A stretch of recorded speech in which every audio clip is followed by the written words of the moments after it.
All right, well, good, buddy. Go ahead and introduce yourself and we'll get started. Okay. I'm Karl Marzolf, born and raised in Harrisburg, Pennsylvania, 1939. And when I was born, we lived in Pembroke. Okay. We lived on 28th and Her in Pembroke. Later moved to 29th Street in Pembroke. My father was born in Philadelphia in 1903, and somewhere around 1910, they moved to Harrisburg.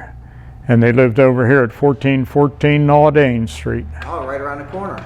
So, as a child, I got infatuated with fire trucks because my dad was a member of the Citizen Fire Company here in Harrisburg, ran out of this station. And anytime we'd go to Grandma's, we'd have to stop at the firehouse on the way out. And Dad, I have a sister that's a year older than I am. She lives down in North Carolina. But living in Pembroke, as soon as I was old enough, I became a member of Pembroke Fire Company, Citizen Fire Company #1 in Pembroke. Ran a lot of mutual aid calls here in the city. And being active in the fire department, I mean, I got to know a lot of people. And of course, with my dad being a former member here, he was actually a volunteer before the city was paid. And one of his close friends was Bob Halseel Sr., who was later our fire chief here in the city of Harrisburg. And we used to stop and see him every now and then, so I knew him from the time I was a little kid. And we did, of course, getting active in the fire department over the years. And when I got out, I went to Pembroke School for 10 years. I was in the last class to do 10 years at the Pembroke School. And they had formed the merger with Central and became Central Dauphin. Oh, okay. So I had 11th and 12th grade at Central Dauphin. And it just happens this weekend we're having our 60th high school class reunion. Oh, very nice. I can't understand that because I'm only 62 years old, but Yeah. but anyway, I'm just here mainly to see that, but I wanted to take time to stop by the Allison Firehouse since somebody was doing something and restoring it. No, I'm glad we could hook up and get you over here.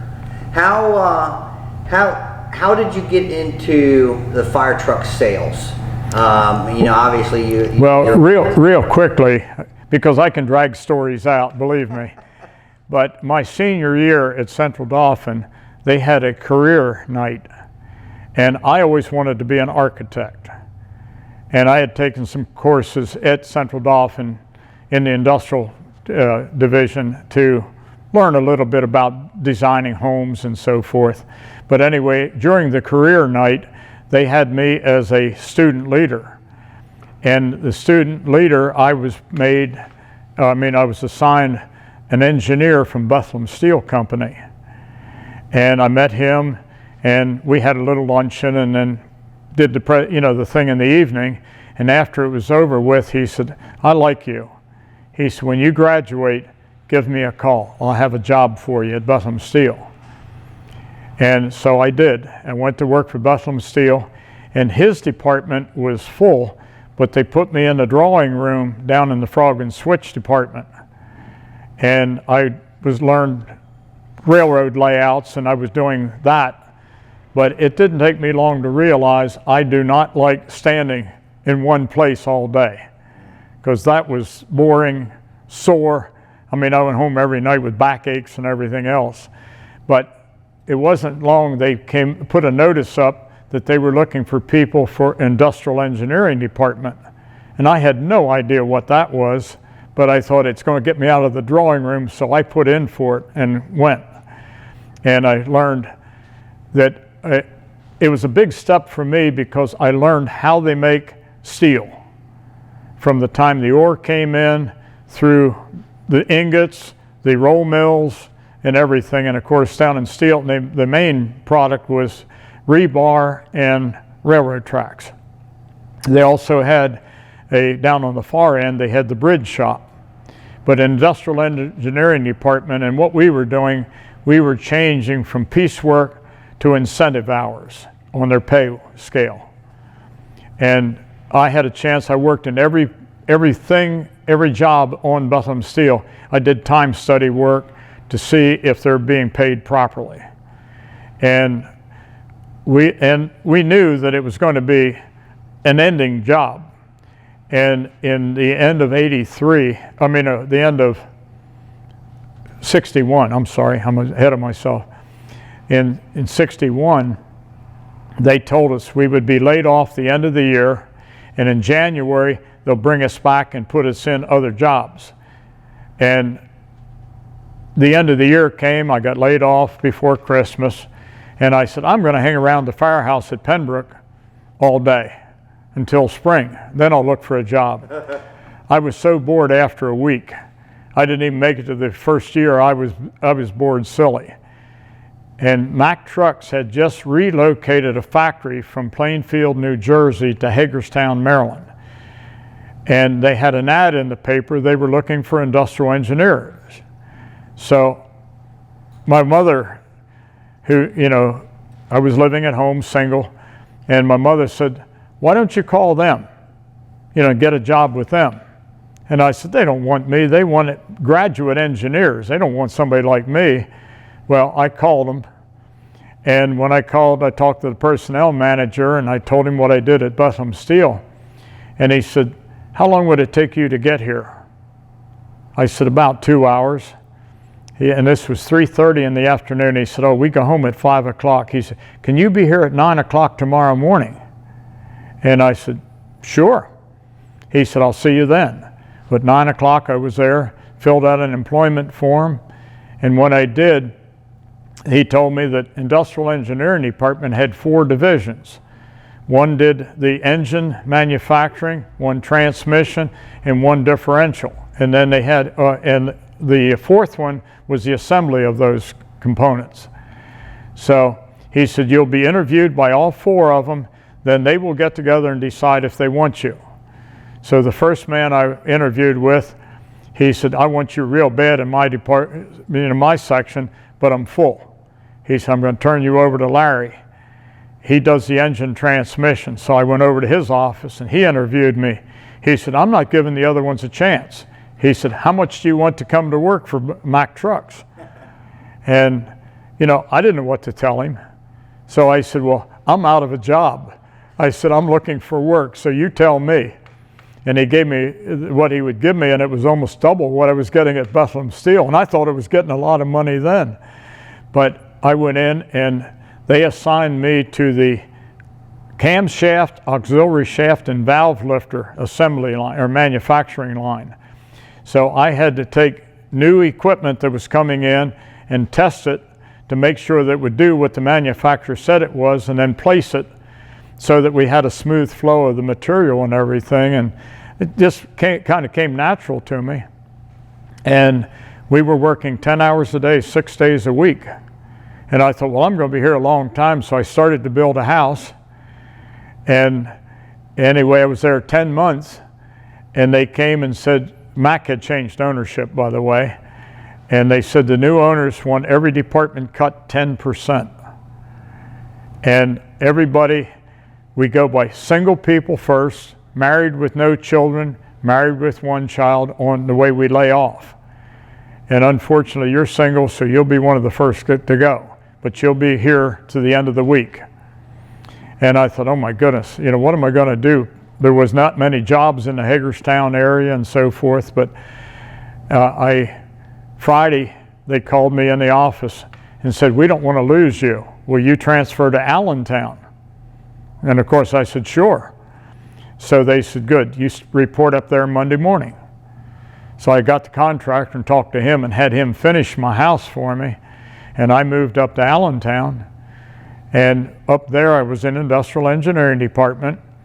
And fortunately, it was in the same plant where they built the fire trucks.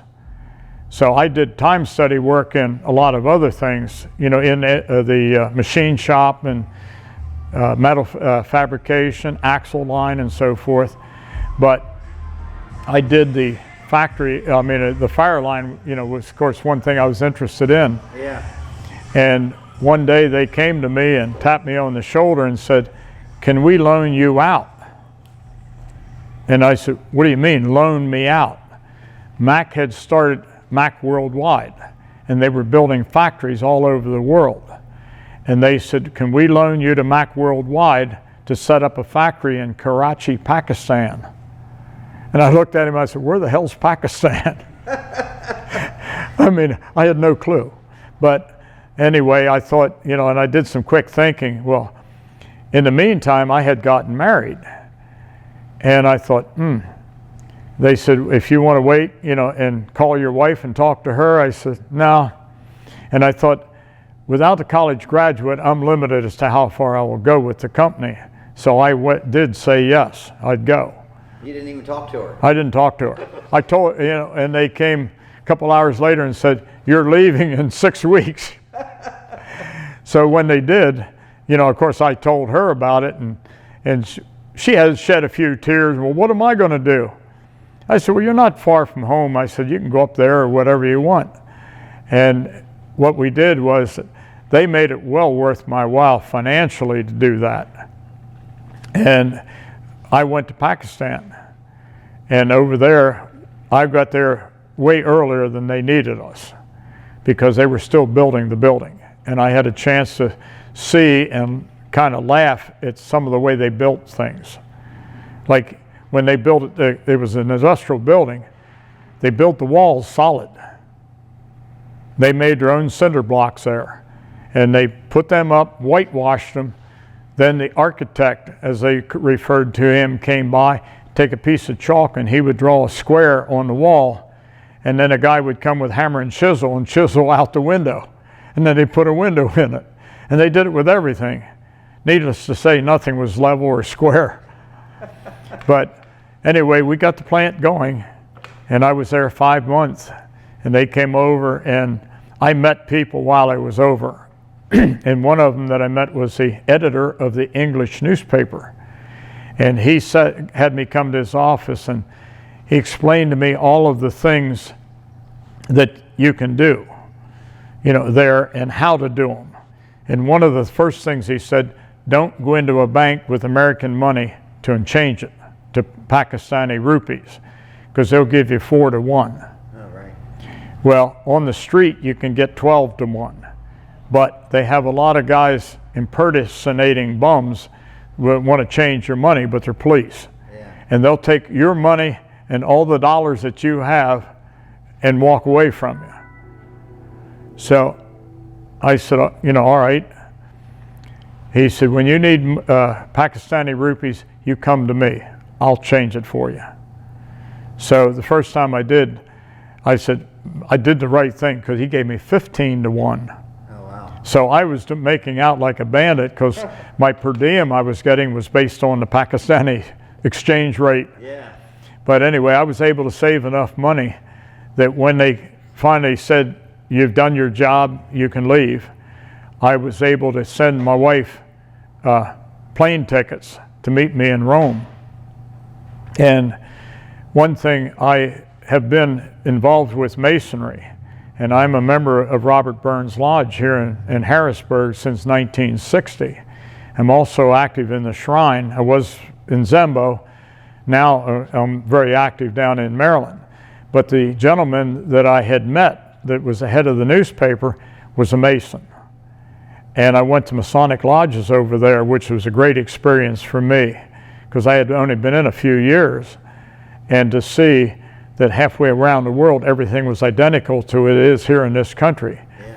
But he took care of me. I was at his house a lot. He would have his chauffeur take me out on sightseeing, plus the Pakistanis that I was working with were taking me out and seeing things. And over there you couldn't leave the city limits unless you had a police permit. But the one fellow that I became good friends with there, that I was training to be the supervisor, basically the plant, he would have been a plant foreman. His father was the minister of industry in Pakistan. Oh, wow. He said, you don't need anything as long as you're with me. Right. So we went all over Pakistan. And I saw so many things over there and got to meet people that obviously couldn't talk to them. Yeah. A lot of great experiences. But the experience, and I saw how people lived on nothing.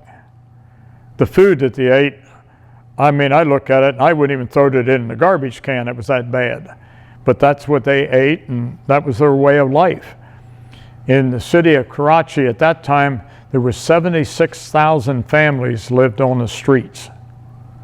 So every night when you would walk down in the city of Karachi, there would be people huddled in every doorway, and the whole family would be there. Yeah. So I got to appreciate what it was like in America. Right. But when I finished, I was able to send my wife the plane tickets, and I got out a week earlier than I expected. So I went to Beirut, Lebanon. I got off the airplane at 1 o'clock in the morning, and I'm being paged. And I thought, who in the devil knows I'm even here? So I answered the page, and it was a guy that the editor of the newspaper in Pakistan had sent or contacted this friend of his in Beirut.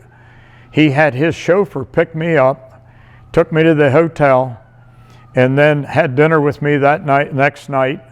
And he had his driver at my use all week, and he took me all through there, Jordan, and all these other countries that people don't get to see. Yeah.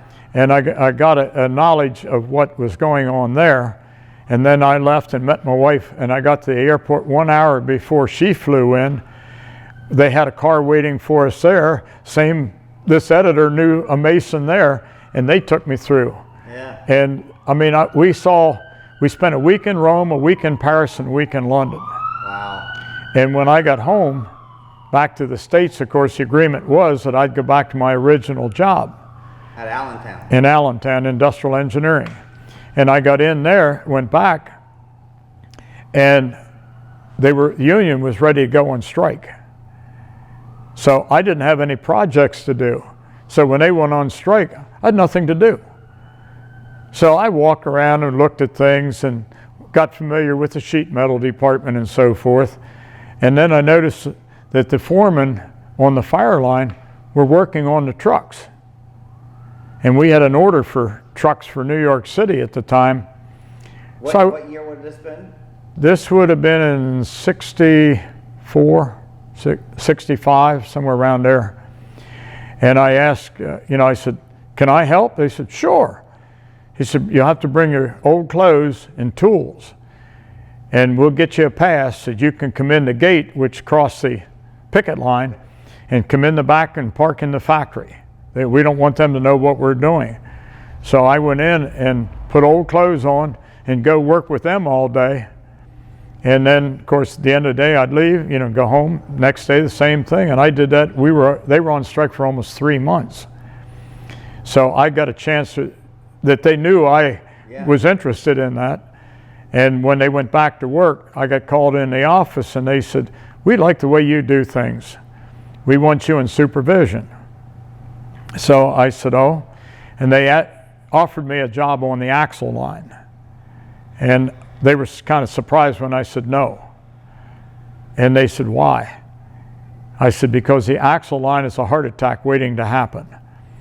What happens in the building of a truck, the axles were built in the same order the trucks are going to be built over in the other plant, which was 1.5 miles away. But those axles were made 1.5 days ahead of time. So if a truck came down and was ready to go on the line or scheduled to go on the line, and they didn't have an engine or transmission, they would pull that one out and stick something else in. Now they have to call the axle line and, hey, we need this, it's ready to go on the line. So you had to drop everything and get axles built for it and get them over there so they could be put on at the proper place on the line. And that's why I say there was pressure all the time, because that happened many times during the day. Yeah. And every axle foreman had heart attacks. So they said, how about sheet metal? I said, I don't know anything about sheet metal. They said, how about which one would you like to work in? And when I said, I'd love to work on the fire line, we have an opening. So they said, you'll start Monday morning. So I said, okay. And there were 2 foremen there, one in the paint shop, 2 in the finish. I mean, there was 2 at the the end of the line, and 1 in the final department. And when I went out there, or they had called the other one of the foremen in and sent him to one of the other plants because he was hired as a welding foreman. Okay. And they had an opening, and they just put him on the fire line. Well, I replaced him. Okay. And to me, it was interesting because I was in my 20s.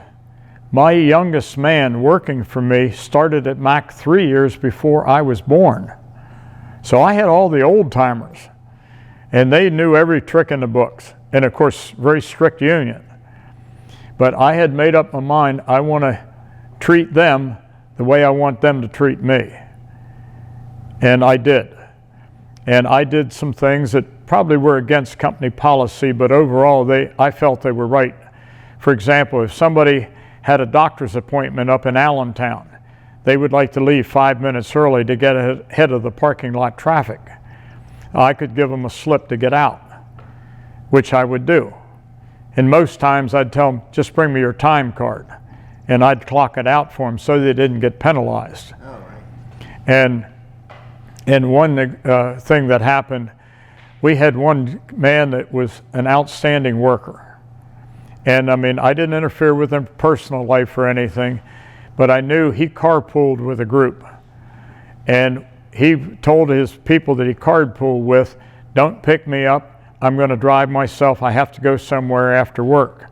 That night they had a major snowstorm, and they didn't close businesses or anything. You went to work, and the guys came in. He wasn't with them. He didn't show up until 7:30. They started at 7, and he was all upset because his time card wasn't in the rack. They took it out before he got there. And I said, I'll get it for you, just don't worry about it. So he went and got in, and of course he's worked extra hard and got caught up. And I had his time card in my pocket, and I didn't give it to him because I had made up my mind what I was going to do. And anyway, the end of the shift, he goes, his time card's not in the rack. And he got upset. And he said, my card's not there. I said, oh, it's in my desk. It wasn't, it was in my pocket. But I said, it's in the desk. I said, you go ahead, just get in line and walk through like you normally do. And I said, I'll take care of it. He said, well, you might get in trouble. I said, no, I won't get in trouble. So anyway, make a long story short, after the line cleared, I went over and clocked it out. Well, I had authority that I could put in pencil in his time, and I did, his regular starting time.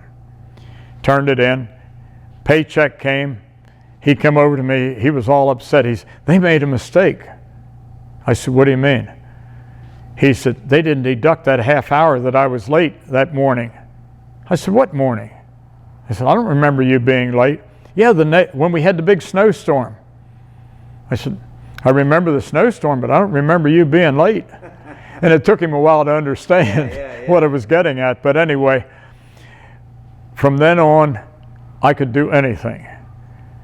I even had I had it probably rougher than any supervisor because there was 2 of us there that an hour after I started on the fire line, they took my other guy, the other foreman, and put him on the axle line. So I was by myself, and they said, if you need him, he's just across the hall. Well, I handled everything. And as I say, it took a little time to get used to me and the way I did things. But they had asked me questions, and I was able to give them answers.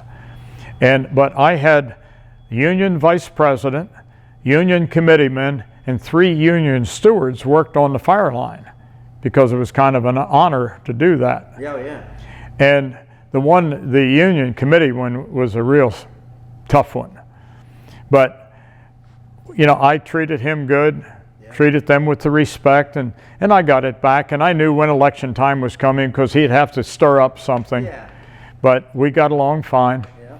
And my one steward was my welding foreman, or the welder, I'll put it that way. He made all the front suction pipes on the trucks. And he did the best weld I've ever seen from any welder. I don't care who it is. And it was all stick welded.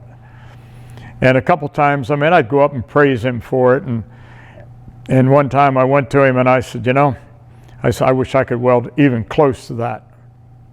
He said, have you ever welded? I said, no. He said, well, maybe sometime. And that was all he said, and I left it go.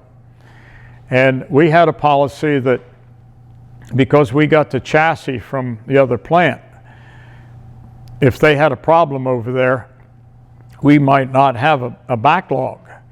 And we were out of chassis. Well, by company policy, I was supposed to start in the plumbing section, which is the first thing, because the chassis comes over with the pump. So we put the piping on first. Okay. And I was supposed to lay people off. So I went to the steward, I got him and the committee men together, and I said, look, you know the rules. I'm supposed to lay people off. I don't want to lose any of these people. I said, if they'll work ahead, I'll show them what we have coming up. There's a lot of things that they can do ahead so that when we get here, instead of moving our 1 truck a day per position, we can do them in less time and get the line closed up. And I said, if you'll work with me, I won't lay anybody off. They said, we'll work with you. I said, fine. And I never had to lay anybody off. And we had like 6 empty positions on my end of the line. But when it came, man, they speeded up, but they had assemblies put together that they normally would have made when the trucks are there, and we got caught up. Because line-wise, the key factor was I had to put 1 truck in the paint shop every day to keep the rest of the line moving. And I never missed a truck. And this would have been 60... In the 64, 65 era. 65. So what was that C models then? They were C's. Was there any B's on the line at that Yes. time? Oh yeah. A couple B's, but they were fading out into the C models. Yeah, well, and they were going into the R model. The B model was faded to the... Okay. What year did the R model come out? 69. 69. Yeah. And when the R model came out, they built the first one up at the test lab. And when I say first one, they put front suction on, extended front bumper and stuff like that. And it came over to my plant. And that actually was ahead of the C model, or CF. The R model? Yeah. Yeah. They came out with that one first. And when I looked at the front suction, I said, that's not going to work. They only had 3-inch ground clearance. So I got my shop steward, and I said, Woody, I said, look at that front suction. He said, my God, that looks terrible. I said, tell you what, I'm giving you authorization. Take that damn thing off and put it on right. I don't care if you have to make a whole new one. Put it on right way. So he did. And he ran it above the axle, which was perfect. But they didn't know enough to do that because they don't think of ground clearance on a fire truck. Yeah. But anyway, he did that. And by the way, when I had that gap, he called me over one day and he said, here, I need to see you. I went over. He had pieces of metal laying there on the table and handed me a welding helmet. Now, he said, I'll show you how to weld. And he taught me how to weld. And to this day, I can do some damn good welding with never having other training than what he showed me. But that's the way he worked with me and I worked with him. Yeah. But I got the R model in. We've changed that front suction. Then I called engineering. I said, now, you need to come down. If you want to look at this and take measurements, this is the way we'll put the front suctions on. And I said, when we get, and I knew the CF was coming, and I said, when we get the CF, don't take it to the test lab, bring it here. They said, we don't know how you do it, but they'd never designed anything on the floor. They'd have wanted engineering drawings and that. Yeah. But I got they worked with me so well that we put the front suction on the CF. And Woody, after he put the first one on, he figured out that how he could make pieces ahead, that there was one piece that he had to wait till he get the truck because there could be a little variation in alignment. Huh. And but we did that. We were getting so many orders in that we had to go to 6 trucks a week instead of 5 Well, actually, for a while we were 4, and most of the time 5. We did 1 a day. And of course, they came to me, you know, my boss came to me and he said, we got to increase production. And this is what industrial engineering gave us, because they, number-wise, said that I should put 10 people on the fire line, on the rough line. And I said, okay. I said, you know, they said, do you want to go ahead and tell personnel what you need? I said, I'll do it, but let me do it my way. They said, we're not going to interfere at all. You're doing a good job. So instead of going to personnel and saying, I'm going to need 4 people this week and 2 next or whatever, I went and got the union steward and the committeeman together. And I said, now tell me, we have to go to 6 trucks a week. How many people do I have to add to the assembly line to do it? We'll get back to you. So later that day they came and said, if you put 4 people on, you know, we can do it. I said, good. That was just my thinking, but I wanted to make sure with you first. Yeah. I said, because I don't, you know, we get along good, yeah, so forth. But anyway, so. It's amazing what happens when you work together. And the committeeman said, where are you going to put them? And the slowest thing that we did was the pump panels, because all the rods had to be made, you know, cut, bent, made, threaded and everything, and the panel laid out and all the holes drilled. So that was a time-consuming one.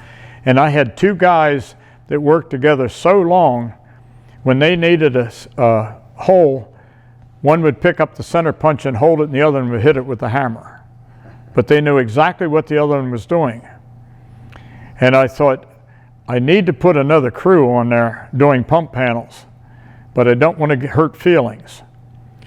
So I got those 2 guys together and I said, you know, we have to increase production, and you guys are overworked now.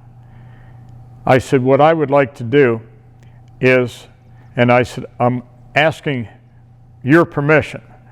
I would like to separate you 2 and put a new person with each one.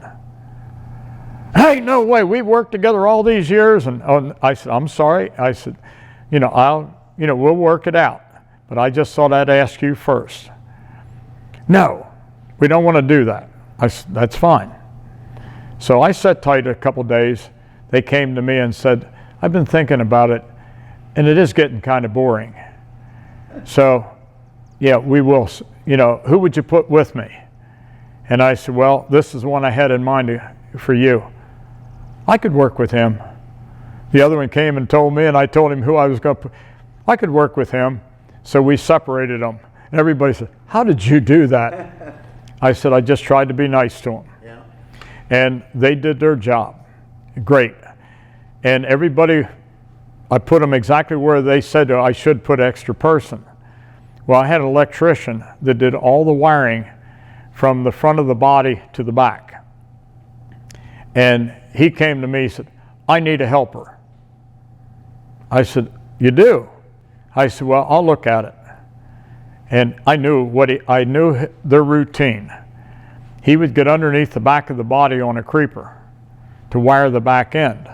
But what he would do, he would tie a wire from the truck frame to his creeper wheel, and he'd sleep under there in the afternoon. So if somebody went to move the truck, he would get jerking and holler, I'm under here, and it would stop. So anyway, you know, I knew the tricks. I wasn't born yesterday, but anyway, so he started making a fuss. He even went to the committeeman, you know, the steward and then the committeeman, and said, I need a helper. And they came and said, are you going to give him a helper? I said, I'm looking at it right now, you know, see what I can do. Next afternoon, the committeeman's walking up the aisle. And I stepped out in front of him and I said, I need to see you a minute. He said, sure. He came over to the line with me. And he said, what? I said, now, I don't want you to say a word, or any of you other guys. I took a pair of wire cutters and went underneath and snipped that wire. I said, push the truck forward. They moved the truck and sound asleep. And I said, does he need a helper? And I walked away. The committeeman kicked him in the side. I thought he broke his ribs. He said, don't you ever say that you need a helper. He said, he could have fired you on the spot if he'd have knew that you were sleeping under there. And it was left go, but he never asked for a helper again. Yeah. But those are the things that I treated them the way I felt it was fair. And the paint foreman had a heart attack. And they said, could you cover the paint shop? I said, sure. It was about 5 people in the paint shop. And when when they told them that I was going to be running the paint shop, also, until they hired somebody for it, and they said, that'll be fine.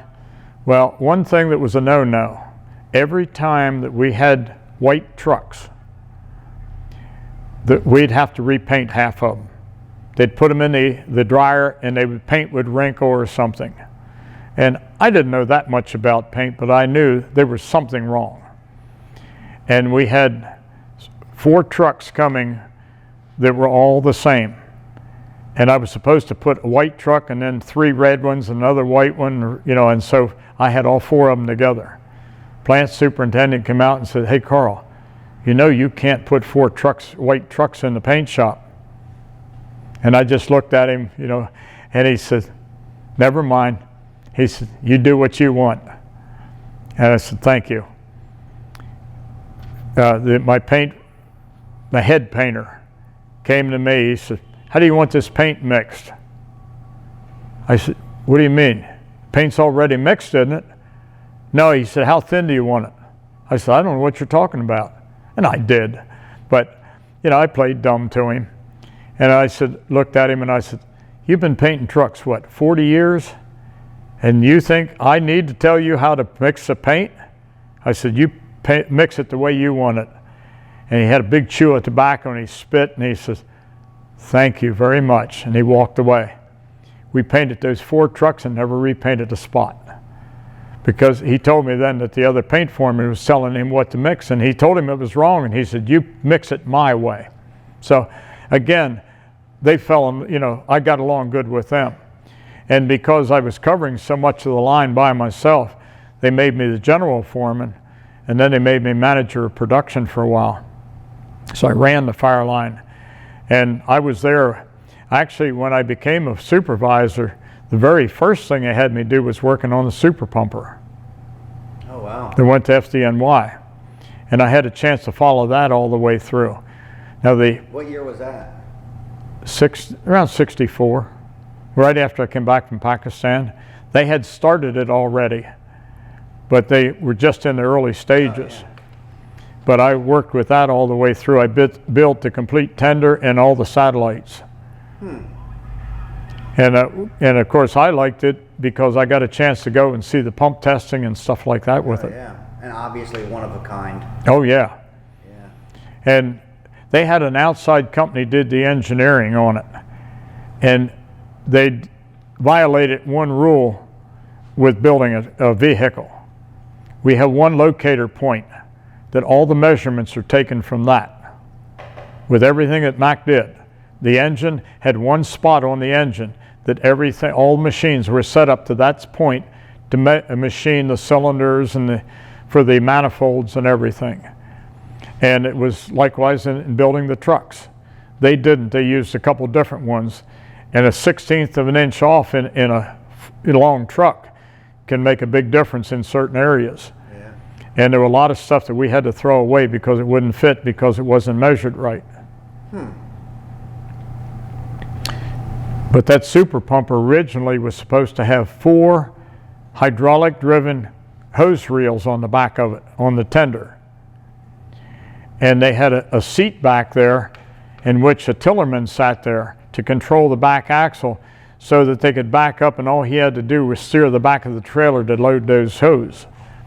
Well, we built one reel, and when we built that, they took it up to the test lab and they got 100-foot sections of 4.5-inch double jacket hose to put on those reels, and it didn't fit. Well, they fit perfectly, but they were too heavy. Nobody could lift them. because when you take a 100-foot section of hose, that's heavy. Yeah. So they said, okay, let's cut them in half. They put 50 foot. This guy still couldn't carry them. They tried it with 25 foot, then we couldn't get it all on the reel. So they said, okay, scrap that. We'll go to hand packing. And then they actually hand packed that hose on. But they still kept the tiller wheel in the back. Huh. And the guy that way with the hose laid in the street, he could move it so that it was easy for the guys just to feed on the truck. Yeah. Huh. But that was fascinating. But anyway, I was running the fire line and I was enjoying it. I had That was a F model, right? Yeah, Yeah, F models. yeah. The two tractors were F model, non-sleepers. Yeah. And but while I was supervisor there, somebody that I had worked with, who was the vice president at Mack, came through the plant. I worked with him in Pakistan some. He was in and out, and he came over and he said hello to me and everything, and thanked me again for going overseas. And he said, "What's your ultimate goal with Mack?" I said, "I'd love to get out and sell fire trucks." And he said, "Oh, maybe one day you will get that chance." 2 weeks later, I was in sales. And because I was from central Pennsylvania, they moved me back to Harrisburg. And that's when I moved across the street from Progress Firehouse. I bought a house there. I lived in a rented house for a short time and then bought a house and lived across the street from Progress and got involved with Progress Fire Company. Okay. And that was another story, but it was interesting. We had a great fire department. I was very fortunate. Not long after I joined there, we had almost 50 young guys joined the fire department at one time.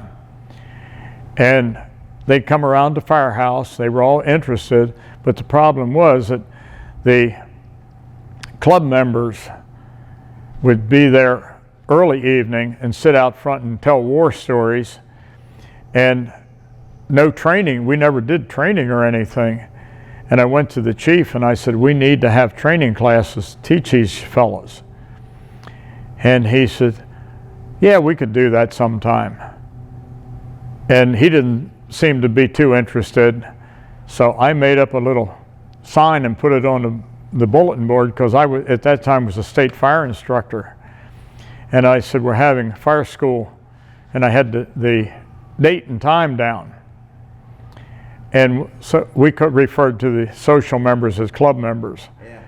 And they saw it and they'd rip it down. So I put another one up. And I came over the whole stack of them, and as they'd tear them down, I'd put another one up. And of course, word got around that I was putting a notice up. Everybody wanted to know what the notice was. They did the best communication for me because everybody wanted to know.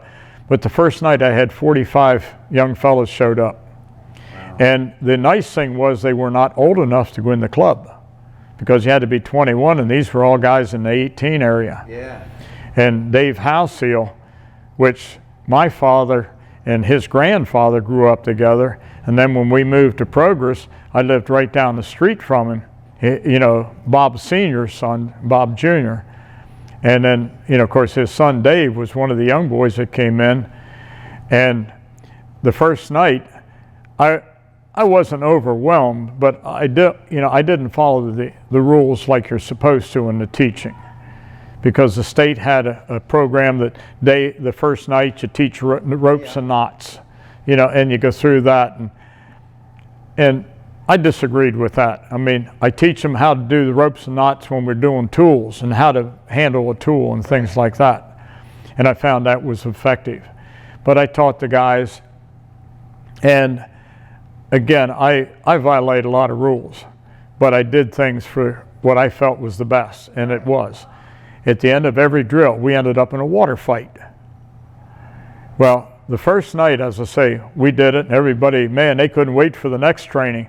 Well, Bob Halseal Jr., Dave's father, came to me and apologized that he couldn't get there that first night, but he said, "I will be with you in the future if you need some help." I said, "Perfect." I said, "You love the ladder truck? Let you teach the ladder truck, I'll teach the pumpers." So the next training night, we said, "How many of you fellas want to learn and become experts on the ladder truck, and how many on the pumper?" and some of them wanted the ladder, and it split almost even. Although we switched around so everybody knew. But Bob did the training on the aerial and how to use it, and I did the pumper, and of course we'd get together then different times, but we kept that routine. We'd get into a water fight. We'd always find a reason to squirt water toward the end and end up with a water fight. And we had a ball. Yeah. Well, so you went from manager of the line to sales. What year would that have been? 68.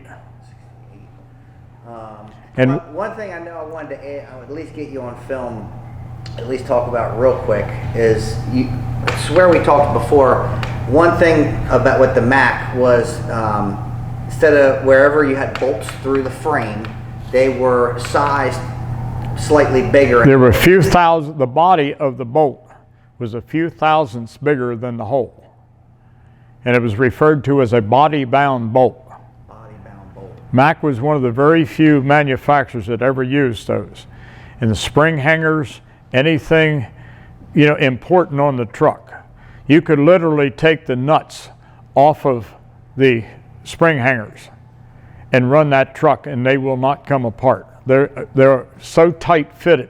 We had a machine at the factory that they'd take a hold of them and drive or pull them in, right, so that they were tight.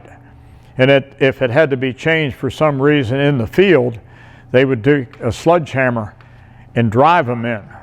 Oh. But we still did them. We had a bridge reamer. They drill one hole, put a bolt in, then run the bridge reamer and line everything up perfectly. Huh. And the purpose was that if any of the nuts would come loose, there was nothing would move. Because if they move the slightest bit, they'll shear. Yeah. And we had fire manufacturers that rivet them on. And I had a ball with that because if I knew that they were even considering that make, when I went into sales, I'll back up a second, but when I went into sales, the fellow that I replaced had retired. And all I got from him was a list of 4 names of departments in Maryland that were talking about buying a new fire truck. And I called the one that was the first one on the list, and they said, well, we have Mack, but we're not buying another one. And I said, why? And they explained to me they didn't like the salesman. And I said, he's retired. I said, I'm replacing him. They said, will he have anything to do with the sale? And I said, no. He said, we'll talk to you. And I went down and sat down with a committee of about 20 people around a great big table. And they told me basically what they wanted, and I wrote everything down. Didn't have any written specifications. And they said, all right, anybody have anything else that we ought to add? And everybody had to have a say. Even got to the point, the last guy, the only thing he could think of was chrome front fenders. But we sat down, and as he was doing it, I was writing down what they wanted. But I had looked at the price book enough times that I knew pretty much what the prices were. And the chief looked behind me and he says, how quick can we have a price on this?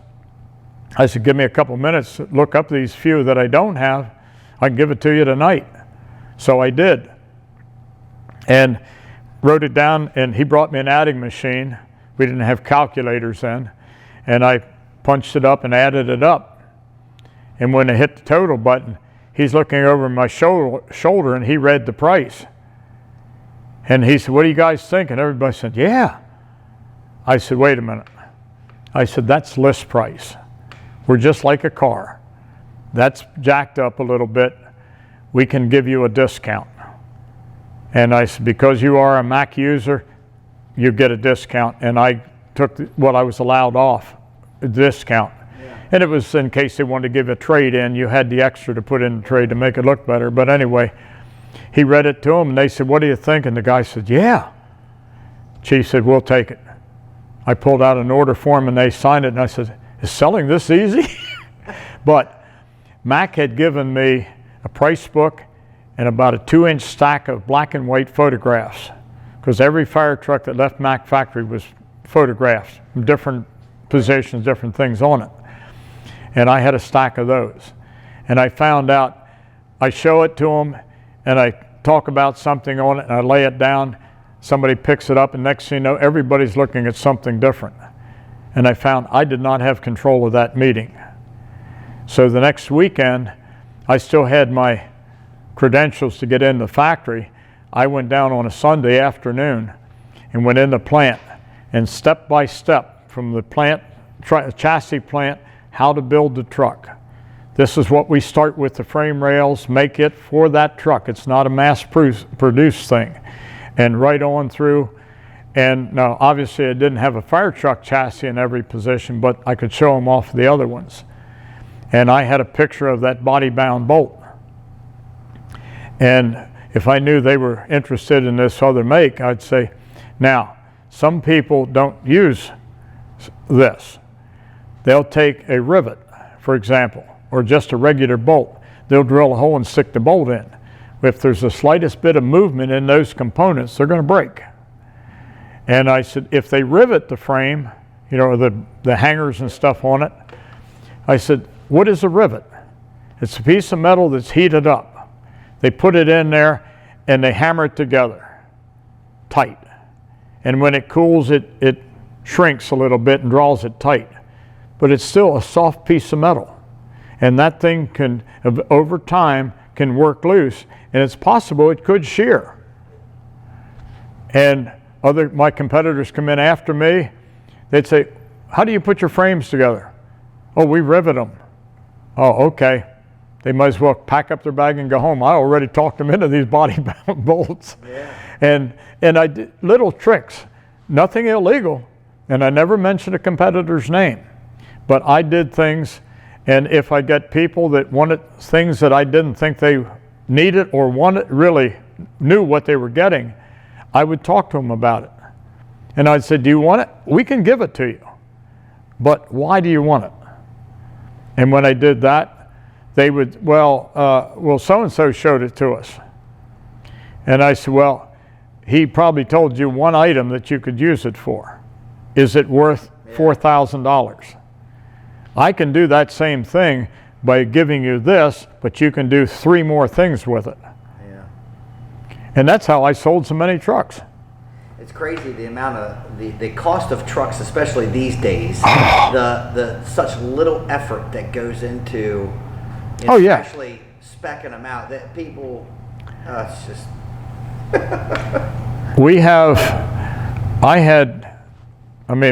Of course, when Mack quit building the fire trucks, I went to work for Rockville. I was a volunteer member at Rockville Fire, because Mack actually, when they came out with the MB chassis fire trucks, they were built in Allentown.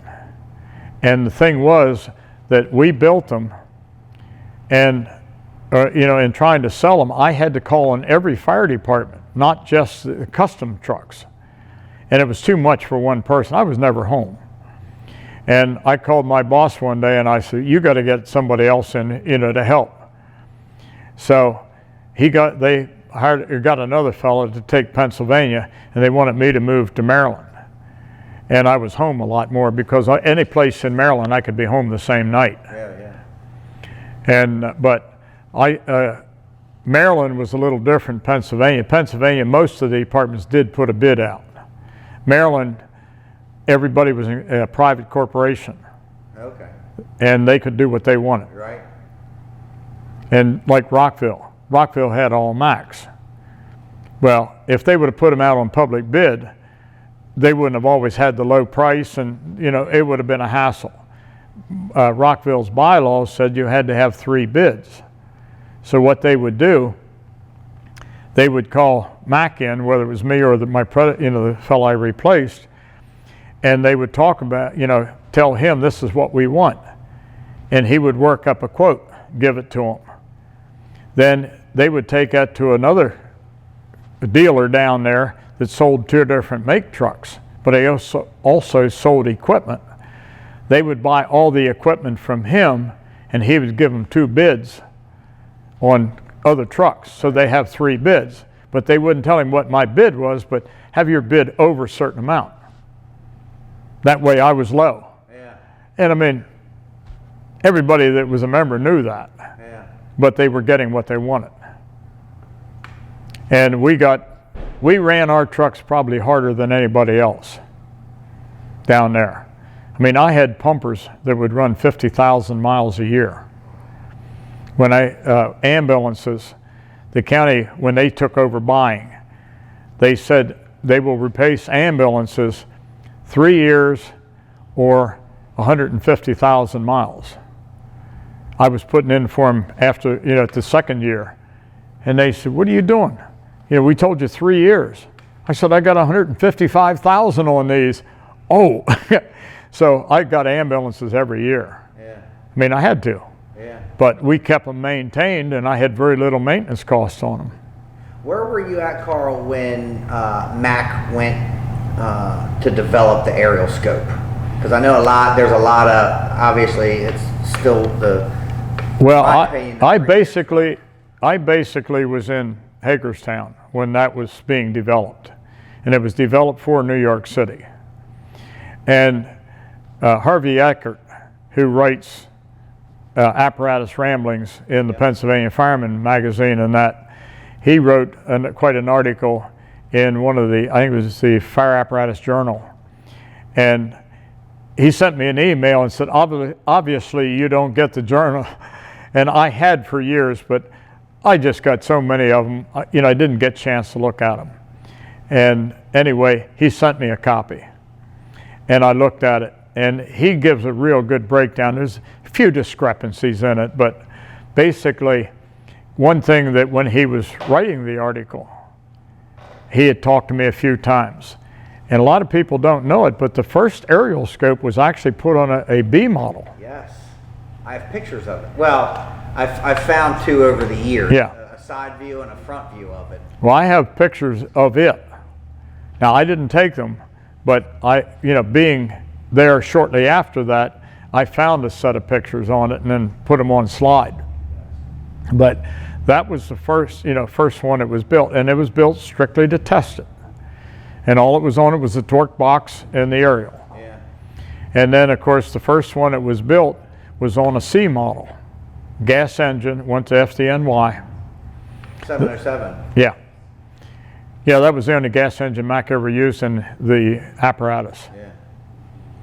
I mean, earlier days they had some others, but when they found out that the 707, they could use that, and they could bore it out a little bigger and put a sleeve in it, make it 711 diesel. Oh, yeah. When they needed an engine in the 200 horsepower range. And that didn't work out too good. Because, I mean, they had the 673 diesel. Yeah. And that was the low end. Then when they put the turbo on, it jumped above the 200. And they got trucking companies wanted 200 horsepower engines. Yeah. But the aerial scope, the original ones were built in Denver, Colorado. There was a company, and they had 3 or 4 different names they went under, but Eaton Metals was what we referred to them in the factory. And they built boom trucks. So they built a lot of it, and they just decided one day, we don't want to make these anymore. We don't make enough of them to keep production going on them. So they told Mack, and Mack looked, and that's when they found Baker. And Baker Equipment in Richmond, Virginia, did commercial trucks. And they took them down there, and they built them. They painted one, and it wasn't satisfactory to Mack people. So that's when they stopped having them painted there. They had to repaint the first one. But that was around the time when Hahn closed down. And their paint foreman was Ron Hammerly. And Ron was one of the leading people I ever saw with fiberglass. And what had happened, a lot of states, including Pennsylvania, have a law that tires cannot be out beyond the fenders. And they had Corvettes. A lot of people had Corvettes and wanted wide tires, and they weren't legal. So Ron got into, and once he got known for it, he had so much business, people would buy a Corvette, bring it to him, and he'd flare the fenders out so they were legal. And he was at a car show somewhere up in New York State, and somebody from Mack saw it, and they got talking to him. And they said, you know anything about painting fire trucks? And when he told them he had been the paint foreman at Hahn, they said, would you be interested in painting fire trucks for Mack? And he said, sure. So they sent one up, and he worked out of his house, which was an old farmhouse, and next door was a barn. And he had the lower level, was set up to do, paint the Corvettes and his Corvette work.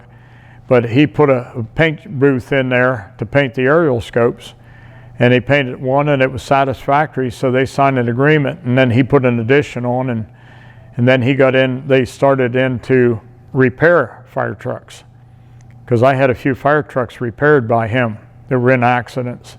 In fact, Rockville's old Perch ladder was in a bad accident, and we took it up to him, and he fixed it. Or I'll say he put a lot of putty on it. Because after I got there, in charge of the apparatus, one day somebody said, this has got a crack in it. And I looked, I said, sure does. And it was right down through from the windshield down to the bumper. And I took something and stuck in there. I said, that's awful deep. He never straightened a piece of metal out. He puttied, it was over 2 inches thick. And one of his workers one time told me that they had a 55-gallon drum they mixed and putting everything up. But he went on to build any special bodies that people wanted. The real oddball things that Mack didn't want to get into the total engineering in that. Yeah. And then he opened a place right there along Route 22 there in Charlottesville. I forget what it was originally, but he set up in there and started building the bodies and stuff for that. And they started sending some MCs, when they went into those, and he was building some of that. And his brother worked with him, and they built some compartment doors out of fiberglass. And they worked good. They were nice doors. And Mack was going to go to it until they put them on one of our bodies in Allentown. When it went into the dryer, the heat warped them. Oh, yeah. So they had to scratch that idea. But Len Hammerly went on to build fiberglass booster tanks. He was one of the early builders of the fiberglass tank. And he had Conestoga Custom Productions. But they made fiberglass tanks for years. Yeah. But that was Ron's brother. Then Ron closed down for some reason. Yeah. I won't get into that. Right. But he started doing gold leaf work then, and he did a lot of sign gold work. And what was I got the tiller gold leaf. I want to say his name was Dale. Snyder. Dale Snyder? Yeah. He worked for Mack in Allentown. Yeah, gold leaf and lived right there in McCungie, I believe it was. Because Dick Cray actually got me hooked up with him, thank God. When I got the tiller back, I took the doors and the hood covers to him, and I believe it was one of the last pieces he ever did. I know he said that he had done pretty much every fire truck that came out of there, came to the house, he gold leafed them. Kind of the same deal, had like a barn behind his house. He was good. Yeah. Yeah, when he came to Mack, I was just at the time I was going into sales. But he was a real young fella. Bill Ramson we had two people. Bill Ramson did the lettering, and it was all done by hand. Bill was an old guy then. And, oh shucks, I can't even remember his name. But we had a guy that did nothing but the striping. And to watch him put the striping on the truck. And we used to do things after everybody'd go home. We got a magnifying glass out one day and went along the striping with a caliper. And we couldn't find any variation in the black edging that he put on that stripe, that gold stripe. Wow. He was that perfect. And once in a while, because he would take, he was doing one truck a day. When we had to go to 6 trucks a week, he had to step it up a little bit. And he he would like to talk and just take his good old time. Well, I found his weakness. He didn't like Eisenhower. And all I would do in the morning, I'd say, hey, did you see that speech Eisenhower? That's no good son. And boy, he would speed up and he'd do a fire truck at the time. So I learned things about the people that worked for me. And sometimes I'd have to use it. Yeah. But I had people in grocery stores come up and talk to me and say hello to me. Yeah. And they would usually, introduce me to their wife or something, and he's the best supervisor we ever had. Huh. So, and I felt so good when they moved the fire line over to Macungie. That was after I left. And one of the first times that I went through the plant with a committee during the working day, usually we try to do it on a weekend, but I had some chiefs that they could only go during the day, and we walked through the plant. And a bunch of the guys that worked for me, came over, talked to me and shook my hand and said how much they missed me and everything. And the one young fellow that was there working, he said, who is that? He said, he was our boss, the best boss we ever had. And he said, we'd give anything to get him back here. Oh, good. So, it made me feel good, especially in front of the chiefs. Yeah. But, those were the things that, and it was all because I treated them the way I wanted them to treat me. That's what you should do. Yeah. Yeah. Some of them felt that they were the boss and, I run this place. Yeah. No, they run the place. Yeah. You just help them out. Yeah, if they stop working, then... Oh, and they can do things to mess things up. It's so easy. Yeah. Yeah. Well, I know a lot of, there's, in the different chat forums and stuff, a lot of people just don't know the history. And everybody, there's t-shirts made like bring back the Mack. Obviously you were there and know it intimately, like yeah, put to bed. Too much. What actually was the reasoning what happened? Why did Mack get out of the fire business? I have heard a lot of stories, from people, and they're telling me, and I just laugh. But from where I was, we had a man by the name of Bert Nelson, was the head of the sales department in Allentown. He was there 44 years or something like that. And he was kind of laid back, everything goes good, let's keep it that way. Yeah. And he retired. His wife had passed away. He worked a little longer than he had planned after she passed away, but when he did retire, they went hunting for somebody to replace him. That was at the same time that Ward LaFrance went belly up. And of course, applicants came in from all over. And one individual who was the man that was president of Ward LaFrance, he put in for it. And everybody advised him, don't hire him. He's trouble. Well, didn't work. They hired him. And I had met him when he was at Ward LaFrance. Because see, he was the one that introduced the lime green fire trucks. That came about in a bar up in Syracuse. Okay. And he was in there one night drinking by himself, and there was one other person there, and they got talking. And this guy was a college professor. And he said, why in the hell do they paint fire trucks red? That is the worst color in the spectrum. At night you can't see it, daytime you can't. Everybody's got red cars. And he said, well, what should they be painted? He said, the best color in the spectrum is lime green. And it was DuPont number 7744. And he said, you paint it that is visible in the daytime, nighttime, it stands out. And you don't see any lime green cars. So at the IFC convention in Baltimore in 72, I think it was, he brought his fire trucks in, were totally covered. There was a opening in the windshield so they could get him in his booth. And when they announced the doors are now open, or being open in 5 minutes, they pulled the covers off and all of them were lime green. And everybody, ugh! Well, he got everybody convinced that that was going to be a federal law, that they had to be lime green, which was totally false. Yeah. And people bought them. And after they had them a while, things started coming out. That's why they went back to red. Like one city was out along one of the lakes, and they went safety color. We're getting them all lime green. So they repainted everything lime green. The firemen refused to move the fire trucks.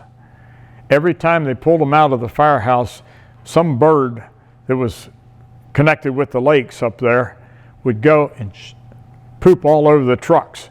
And they would literally, when they're going a call, you could look up and the birds are flying over and bombing them. And they'd have to come back and wash that bird dirt off the trucks. So they repainted them back red and eliminated that problem. But there were things like that. Yeah. And, you know, from my perspective, I never recommended it. I usually talk against it because people are used to seeing fire trucks red. And I don't care what you paint them, they're used to a red fire truck. If you painted them yellow, school buses were yellow. And people did not yield to you.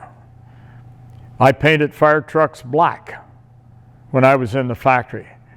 And it was a beautiful looking truck, but I wouldn't have wanted to run it on emergency because people didn't load them with red lights like you do today. Yeah. And they had more accidents with that than you could shake a stick at. So this individual did but- not fare out so well at LaFrance. No. Well, he ran it into bankruptcy. No. And Then he came to Mack. then he was hired at Mack. And I couldn't figure out why. And the first time he officially met me, he came down. I worked out of my house, so he flew down to Rockville and came over to the house. And we talked, and he wanted to know how I sell fire trucks. And I showed him my slides that I use. And he asked me, I ran through them quickly for him. So he said, that'd make a good presentation. I said, it does. It's very effective. He said, what would you think of Mack building the chassis and somebody else building the body? And first thing I said, if you're talking about taking them up because they'd reorganized Ward to Ward 79, the employees bought the company. Okay. And I said, if you mean taking this up to Ward 79, forget it. Ward's got such, as soon as you say the word Ward, nobody wants it. And I'm sure it's not going to change if you put a Mack chassis under it. Plus, you'll never get through top management. Well, we'll see about that. And I found out later that all his reports to top management was that we lose money on fire trucks, but we make it on the chassis. So why don't we just build the chassis? And he finally did it enough times that they said, all right. And it was when they were phasing out the F model and going to the MH. And he said, that would save us from going through all this, making, you know, all new stuff. And anyway, he convinced them to do it. So the union found out about it. The union made an appearance to the president of Mack and said, if you take the fire trucks out of this factory and put them in a non-union shop to put the body on, we'll close Mack down. And of course, that was such a small part of Mack that they said, we'll make the chassis only, you can take them anywhere you want. And I knew, how do you go around and sell every fire department a Mack chassis to put who knows what on the body? You've got to have control over that. And you would have lost that. And I had a chance to go to work, you know, at Rockville Fire Department. So I went there and set up and ran the maintenance shop for them. Because we had all Macks and I knew them. Yeah. But that was the reason that I knew of that it happened. And see, the story of the losing money came up several years ago, right after I was put in charge of the fire line. And I was in a staff meeting and somebody brought it up. And he said, why are we building fire trucks when we lose so much money? And I said, I don't think we do. And they said, what do you mean? I said, I think something in the paperwork, we're losing money on paper, but I don't think we're losing them on the trucks. And we kind of got into a little disagreement. And the gentleman that was vice president of special equipment, which was the off-highway and fire trucks and any of special things, and he said, wait a minute. He said, well, make it easy. You say we don't lose money. I'll open all the doors for you. At our next meeting, you come back and prove to me that we aren't losing money. I said, all right. I said, I'll let you pick the truck. So they picked one that was built for Long Island, because those were all oddballs, everything on those. And I took it from... Thinking there's a lot of, odd stuff on it. It's a lot of time investment. A lot of labor to make each individual thing. Margin wouldn't be that big. Yeah. Okay. So I took that spec, and I took every piece that went on that truck, like the sheet metal. I have a bracket from the sheet metal department. I took that. Okay, that was priced out by the sheet metal department, so I knew what that cost. That now is used in another part from another department, or even another sheet metal piece, and put together. Now they take those same prices again and put it in. So now already I have double the price. Right. And it kept going. And I found as high as 7 different pieces were used in a different assembly, and it was just the cost was ungodly high. The other thing that I looked at, the labor rate on the fire line was almost 3 times what it was on any other part of that building. And I wanted to know why. So I dug into that. And I found out that all of the maintenance people for that building were on the fire line. And at that time, the headquarters, the main office, was the front of that building. So all of the janitors, floor sweepers, they had plumbers, air conditioning people that were in that plant were charged to the fire line. That's why my overhead was so high compared to the rest of the plant. So when we took that out, it brought it down. But I had it broken down for him and everything. And I went to the comptroller. And I sat down with him. And I said, I would like to know give me the true story on this. And he said, very few people know the true story. I said, well, I'm trying to show that we do make money on the fire trucks.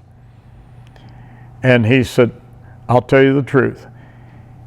When they started corporate income taxes, we applied to the federal government that fire trucks were a loss to us. And therefore we should be allowed to deduct those from income tax, corporate income taxes. And they granted it. So he said, as long as they're at a loss, we're getting that exemption on our income taxes. And I said, okay, that answers the question. Yeah. So it didn't matter what you did, they were going to show a loss on the fire. Yeah. Yeah. And I took the stuff that I had it all documented. I took it to my boss, or to the vice president. Yeah. I didn't tell anybody else, never told it publicly, that's what happened. But I took it to my boss and showed it to him. And he said, we never thought you would get that far into it. He said, you did an outstanding job. He said, I'll take it from here. And I gave him all the paperwork. The next meeting we had, he said, of course, the big question of last meeting was whether we lose money or not. He said, Karl researched it, and I will tell you this. We're okay. We are going to stay in the fire truck business, and that's all he would say. He didn't want to tell them how much profit we made in comparison to other trucks or anything, because, as I say, that word might have got out and things got and start checking numbers. Yeah. Huh. But then they basically, 1984, Well, yeah, when the other guy was in, he didn't look at any of that. Yeah. He never paid attention to what the overhead was on the fire line versus the rest of it, or ask why. And he just wanted to do chassis. He wanted to get back into it where he was running the production end of it, and he wanted to get back, Ward back into the business. Yeah. And unfortunately, that's part of business, you put your trust in some of your supervision or top people, and they have other thoughts. And by the way, he left Mack and went to Simon Duplex. It's a chassis plant over in, I think it was New Jersey or whatever. And he ran that. And it wasn't long, they went bankrupt. So his track record wasn't too good. Yeah. And like I say, I have a tendency to say things I'm not supposed to, but I do anyway. But I was at the FDIC one year, and Alan Salisbury and myself and Jack Laughlin, who owned Fire Research, we were standing there talking because I knew all them real well, and they knew me. And we're talking, and this fella from Mack, he wasn't with Mack then, and as I say, he wasn't working at all, but he came walking down the aisle. He always had a big cigar in his mouth, and he saw me, and he came over, said hello to me, and I acknowledged that. And anyway, something came about, but I think I said, or somebody said, "What are you doing now?" And he said, "I'm writing a book." And me, without even thinking, I said, "Oh, is that book about how you run a fire manufacturer into bankruptcy?" And he walked away from me, and they broke up laughing. They said, "We were thinking the same thing, but we were afraid to say it." I said, "What's he going to do to me?" Yeah.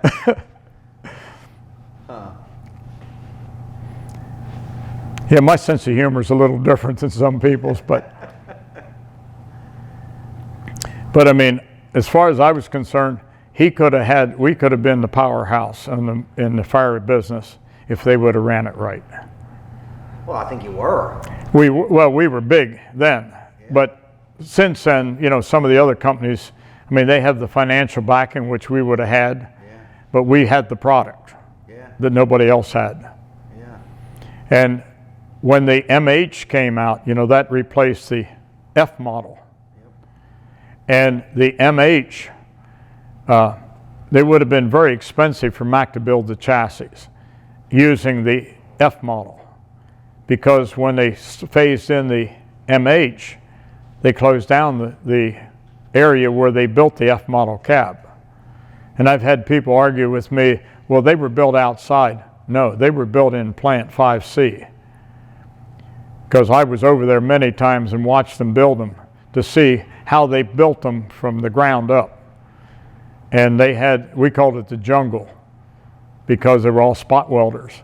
But they had every piece was made there in Allentown, put together, and bam, bam, bam, they were built. Wow. And it wasn't until they introduced the MH that they closed that down and sent the machine, the die work and everything to another company. They made them for Mack then.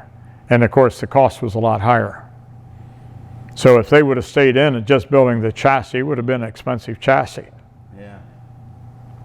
But I have no doubt fire departments wouldn't have bought them, because they were Mack powertrains and everything on them.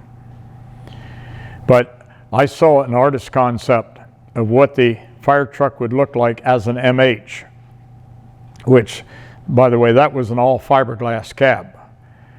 But it was a special fiberglass. It wasn't what we think of as fiberglass. It was very thin. And they take the fiberglass and compress it at 50,000 PSI. So it was compressed tight, and sheet form, you could not damage it. And when they introduced that, I was at the meeting where they showed it, and they showed the truck, and they had pieces of the material there they gave everybody, and I have mine around somewhere, but they gave you a piece of that fiberglass. And over in the corner they had a workbench set up, and they said, "You go over there, there's a table, has a hole in the center of it. Lay that plate on there, there's a ball peen hammer, and hit it as hard as you want. You're not going to break it." And of course everybody had to try it. But they had a piece of aluminum and a piece of steel. They didn't have a lot of those for everybody, but they had enough that you hit a piece of aluminum, they bent, the steel bent, the fiberglass didn't. And I thought, if they put that on the market with the rust problems that everybody has, and use a stainless steel fire truck body, which Mack had already built some of, they'd have had that market sewed up so tight nobody else would have been buying anything. But they never, he didn't push it, he pushed it the other way. Yeah. But as far as the aerial scope, I sold some of the first ones that were, in fact, Harrisburg's first aerial scope was one of the early ones built at Baker. And when we did that, we didn't have, you know, because we always tried to do training. And I didn't have anybody that I could call from another city to come in and help, you know, or do training for Harrisburg. So I took the first aerial scope and played with it, learned how to maneuver it, what I could do, what I couldn't, and everything. And then when the Harrisburgs came in, you know, and I came up and went over it, Chet Henry was in charge of training then, and I went over it with him and I said, this is what you can do, what you can't. And of course there were very few things you couldn't. But one of the things that I did, and I see it almost every fire publication I pick up where they have a picture of an aerial device, they're shooting straight stream from a platform. And it's sitting up, down into a building. That is not the way to fight a fire with the tower. And my own thinking, I did it with Harrisburg. I said, you bring that basket down to the fire. It's a big hand line. You've got the big nozzle there, use it as a hand line. And of course, the way I explained to them is, you go to a window, put the, you know, get back away from it, get your stream set, move up with a medium fog pattern, get to the window, move it around and back off because that fire's out. And a lot of people don't, you know, remember or know it, but that was supposed to be to go in service January 1st. And I can't remember if it was 71 or 72. They ordered it in 70, and I don't remember if the truck came in September of 70 or 71. But anyway, they told me that it was going in service January 1st. So I was anxious to see, you know, when they get the first call. December 31st, the Blau-Wagner building burnt. Right.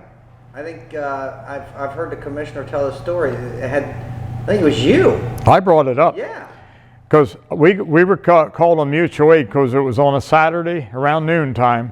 They canceled siren test, and I was at Progress, and we always went to the firehouse for the siren test, and we heard the fire. And actually the guy that was the head of the communications center for the county was on the other side of the river, and he radioed over and said, does Harrisburg have a big fire somewhere? And they said they hadn't heard anything. And we had a monitor there for Harrisburg, and we didn't hear anything. We didn't hear anything. He said, they got something. He said, I'm going over and check it. And as he pulled up, he get a hold of Harrisburg. They got the top floor of the Blau-Wagner building fully involved. And just then the city boxes started coming. And Monk Shover was chief then. And when he got in his car, because he lived on the other side of the reservoir, he right away said, hit the general alarm and call Pembroke and Progress. So, man, we were on the trucks and on in. Well, John Hayne was our chief then, and he was riding the front seat of the engine, and I was riding the seat on the ladder. And when he got there, he was ahead of us, and Monk was there to meet him, and he said, where's Karl? He said, he's on the ladder. Tell him to come here. And when I got there, he said, here, go get the tower. So I went down to the Paxton and brought it up. And I said, Chief, there you are. He said, where do you want it? I said, it's your fire. Where do you want it? No. He said, we're not touching it until tomorrow morning. You're running it. And we put it in the alley then at the corner. And I'm thinking while I'm doing this, I hope the hell I taught him right, because I mean, we had fire for everybody. Yeah. And I brought it up and I started at the third, you know, the floor under the fire was burning. And I hit that, moved up the upper one, went down one side, down the other, went around, worked my way around the building. Huh. But I felt sorry for the poor paid guys, you know, because They were itching. They wanted on that truck so bad, and he wouldn't let them on it. Huh. And I had one of Jerry Halsey from Progress. He was on the turntable because he loved it, you know, and I showed him so much of it that he was on the turntable for me. But it showed the city it works. Yeah. And of course, you know, you guys know as well as I do then how that really paid for itself. I mean, on those row homes and everything.